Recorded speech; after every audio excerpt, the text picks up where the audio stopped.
बस तुमचा फोन.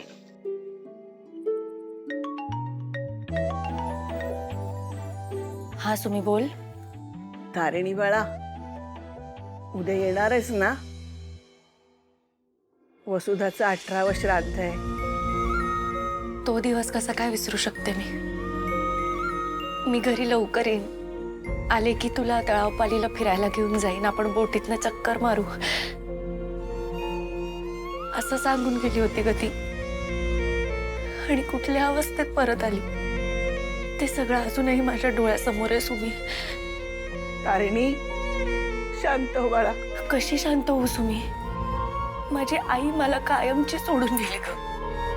असं वाटतं ना हे सगळं आत्ता घडलंय, काल. सगळ्या आठवणी एकदम एकदम ताज्या आहेत माझ्या मनात अजूनही. तिला एकदा शेवटची मिठी मारायची संधी नाही मिळाली मला. माणसं जरी आपल्याला सोडून गेली ना, तरी त्यांच्या आठवणी त्यांच्या शिक्षणाच्या रूपानं आपल्यामध्ये राहतात ग. वसुधा जिथे असेल ना, तिथून तुला बघते, तुला आशीर्वाद देते. सुमी अगं, एकदा भेटायला हवी होती ग ती. मी तिला इतकी घट्ट मिठी मारली असती ना की तिची सगळी माया मी कायमची माझ्याजवळ जपून ठेवली असती.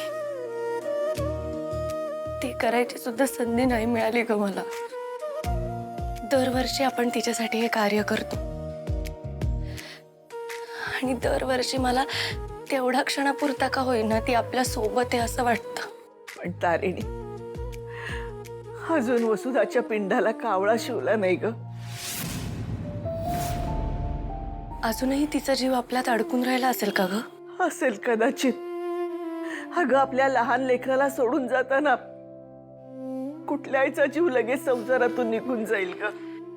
पण आता तुझे लग्न झाले, तुला प्रेम करणारा, तुझी काळजी घेणारा चांगला नवरा मिळालाय.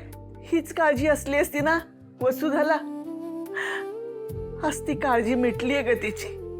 आणि म्हणूनच मला वाटतंय तारिणी, या वर्षी नक्की वसुधाच्या पिंडाला कावळा शिवेल. मला माहितीये, सासरी जाताना लेकीनं माहेरचं सोयर सुतक बरोबर घेऊन जायचं नसतं. पण हे सुतक तिला न्याय मिळेपर्यंत सुटणार नाहीये. आणि जोपर्यंत तिला मुक्ती मिळत नाही ना, तोपर्यंत आपण प्रयत्न करत राहायचे.